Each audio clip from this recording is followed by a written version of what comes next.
Let's dive right into this explainer. Today, we're exploring how intense geopolitical pressures from the United States and Britain actually forged a uniquely independent Canadian identity at the turn of the 20th century. We're looking at a crucial 15-year window, starting right in 1896, where a very young nation found itself squeezed tightly between two massive global superpowers. To really unpack this, we're going to walk through our agenda today. The Klondike Gold Rush, First Nations under pressure, the Alaska boundary dispute, the Reciprocity debate, and finally, forging a Canadian identity. Starting off with Section 1, the Klondike Gold Rush.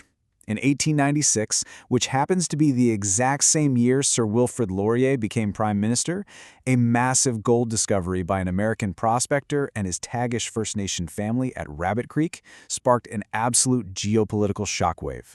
News spread like wildfire. Suddenly, prospectors from all over the world, but mainly the U.S., were pouring in. And getting there? It was no walk in the park. These hopefuls faced grueling, freezing winter journeys up incredibly steep mountain passes. Plus, the Northwest Mounted Police had a very strict rule. You could only cross the Canadian border if you were carrying a mandatory one-year supply of food. That literally meant making 20 to 30 trips up and down these perilous, icy slopes just to haul all your gear. It pushed human endurance to the absolute limit. And the sheer volume of people doing this was just staggering. Between 1897 and 1898 alone, an estimated 20,000 to 30,000 prospectors flooded through the Chilkoot Pass. To put that into perspective, Dawson City exploded from under 5,000 people to around 16,000 in a single year, instantly making it the largest Canadian city west of Winnipeg. This transformed the region's demographics overnight, basically flooding the territory with American citizens. Moving on to Section 2, First Nations under pressure. This massive influx of wealth transformed Dawson City into the Paris of the North, but it brought devastating immediate consequences for the First Nations who already lived there. The gold rush put massive pressure on local food sources and totally tore up the landscape, leading to a very real threat of famine and disease. Recognizing the Canadian government was doing almost nothing to help, Chief Jim Boss of the Lake LaBerge First Nation made a bold move. He hired a local lawyer, T.W. Jackson, to demand compensation directly from the Crown, making a powerful demand for justice as his people faced starvation and the rapid loss of their traditional lands. The human cost of this sudden population boom is actually still being uncovered today. Modern osteologist Susan Moorhead Mooney recently identified the remains of Dawson and Jim Nantuck, two First Nations brothers.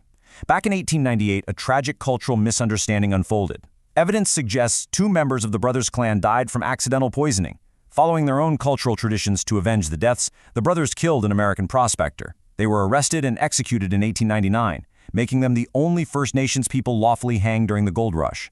It's a stark, heartbreaking reality of how this sudden collision of worlds led to irreversible tragedy. Which brings us to Section 3, the Alaska boundary dispute.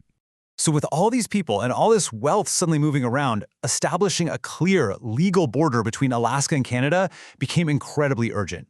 Prime Minister Laurier desperately wanted a Canadian port to serve the Yukon. But here's the catch. Canada was still a British dominion. They literally didn't have the independent authority to negotiate a border directly with the U.S. Instead, their fate was handed over to a 6-member International Joint Commission. And honestly, the deck was kind of stacked. You had 3 Americans, 2 Canadians, and 1 British representative who effectively held the tie-breaking power. In a massive blow to Canadian territorial claims, that panel voted 4-2 in favor of the United States. Why? Because that single British representative sided with the Americans. The final boundary abruptly cut Canada off from the ocean inlets, ensuring the U.S. controlled the mouths of all the rivers entering the Pacific north of Graham Island. This perceived betrayal absolutely stunned Canada. You actually saw English and French Canadians unite in their frustration over this. Many felt Britain owed them support, especially since Canada had just backed them in the Bloody Boer War. Instead, this diplomatic compromise drove a massive wedge between Canada and Britain. As Laurier pointed out, it made British diplomacy odious to Canadians, and it really fueled a fierce new sense of nationalism and a loud demand for Canada to control its own international affairs. Section 4, the Reciprocity debate. This growing desire to protect Canadian interests set the stage for our third real-world example, the bitter 1911 federal election. This election was almost entirely focused on one single issue: Reciprocity, which was basically free trade with the United States. Prime Minister Laurier saw this as a lifeline for struggling rural farmers out west, allowing cheaper American goods in free of tariffs, while opening the huge U.S. market to Canadian crops and timber. The U.S. loved the idea, but inside Canada, it triggered an absolute battle. Farmers cheered, sure, but industry leaders, bankers, and manufacturers completely panicked, totally convinced Canadian businesses would be wiped out. The opposition got so intense that it caused a revolt within Laurier's own party, with 18 powerful liberals defecting. British imperialist Clifford Sifton led the charge, warning that free trade would literally spell the destruction of Canadian national ideals. There was this genuine fear among English Canadians that economic integration would eventually lead to full political annexation by the U.S. That fear was so powerful, it ultimately cost Laurier the 1911 election, handing a sweeping victory to Robert Borden's Conservatives. And finally, Section 5, Forging a Canadian Identity.